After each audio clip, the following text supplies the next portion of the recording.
With Kinky Boots, I am Jerry Mitchell's Associate Choreographer. I've been working with the show since the workshop production of it. Can you describe your career and the day-to-day work that you do? Jerry and I started out developing the choreography together in a room full of we have 8 dancers, and just sort of figuring out with some of the music that Cindy had already written, the steps and how the story was going to be conveyed through dance. And now my responsibility with the show as it goes forward is to maintain those steps, the quality of the show like we have in New York. So I travel and run auditions for all the various companies around the world now, and still maintain the company in New York on Broadway and audition replacements for that. What are some of the unique challenges that you had to face when working on this show? It's long days, very long days in the theater with sets, lights, costumes, everything moving at once, and just getting the cast comfortable in the set, in the world of the show. We have guys that play the Lola's backup dancers, and they are all in drag, and they're these amazing performers that have to do very intricate steps and back handsprings and splits, all in heels. And then we have the factory workers who do don the kinky boots at the end of the show, and getting those guys, like a 200-pound man walking in high stiletto boots, is pretty frightening for a lot of, and intimidating. So it's getting them comfortable. One thing that I think is brilliant with Jerry Mitchell as a choreographer is he can take the most mundane thing in the world and elevate it to a theatrical level, which is really exciting to watch. Like with Kinky Boots, we're in a factory. So we started there as like, wouldn't it be great? How in a factory do you do a production number? Oh, Jerry said conveyor belts. Did you always know you wanted to do this job? Well, I started as a performer.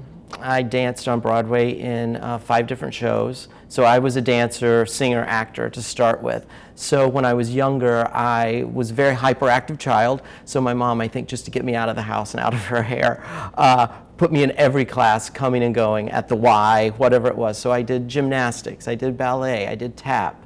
I learned how to twirl a baton. I was like, Ma, I want to go to baton class. I saw that the other day. She was like, sure, go to baton class. Anything to keep me out of the house. And then I don't think she thought I would really go into this. She was just like, oh, he loves, soccer. He loves being physically active, so let him do whatever he wants. And then when I was in high school, I saw like the choir did a musical once a year, and I was like, oh man, I'd kill to do that. And I was like, well, I also dance, so I think I've got a pretty good shot at it. And then I got the bug. It bit me, and all of a sudden it was like, oh, I really, really want to do this. And there wasn't a huge arts department at my school. Like I said, it was very academic focused school. But I found one teacher, Philip Griffin, and I'll never forget him as long as I live. I hope he's doing well, and who knows where he is now. But he was our choir director, and he sort of saw in me, oh, this kid is different. And I was kind of struggling a little bit in the situation because I was being pulled in different directions. I had to maintain my grades because it was a very tough school, but at the same time I wanted to dance and sing and do all that stuff.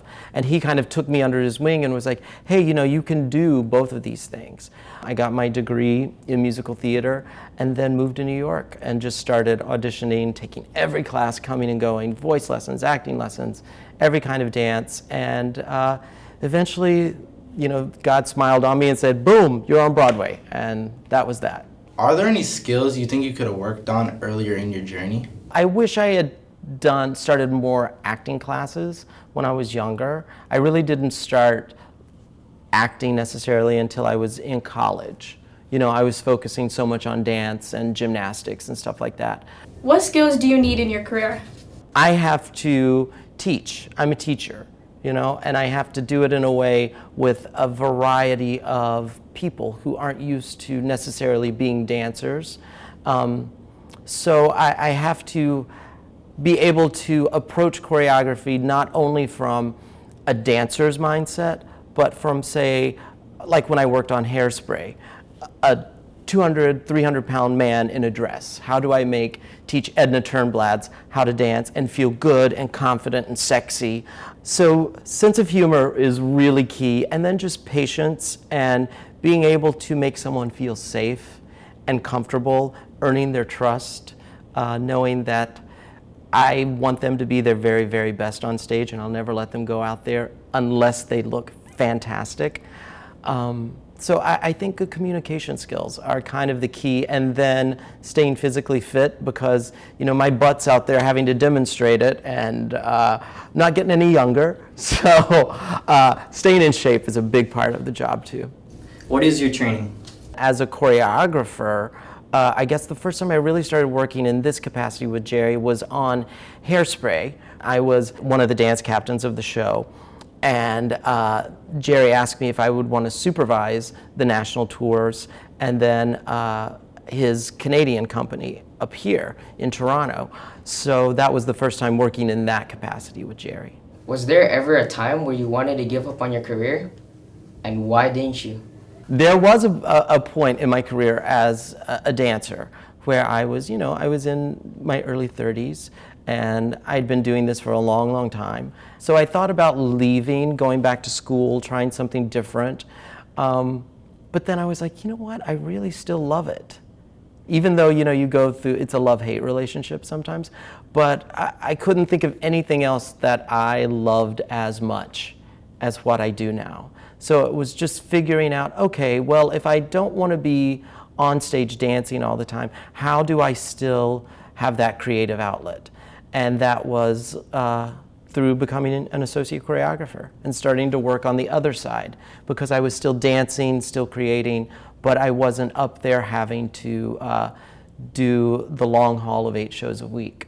What support mechanisms are important to have in place at any age, but particularly for up-and-coming artists? The most amazing thing is family support. My mom and dad, they didn't know the word no. They were just like, sure, why not?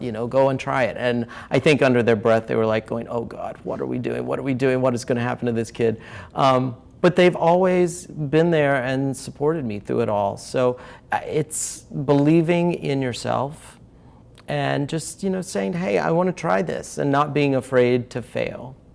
What is your favorite part of your career? My favorite part is actually in the studio, working with the dancers.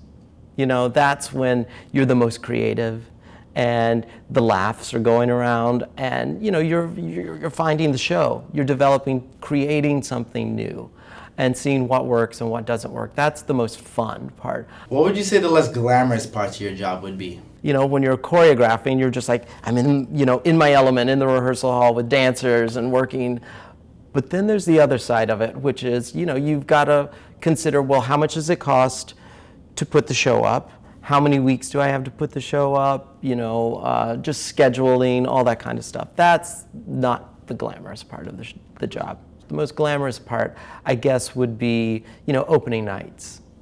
Watching an audience respond to what you and the choreographer have created. And that's the big thrill.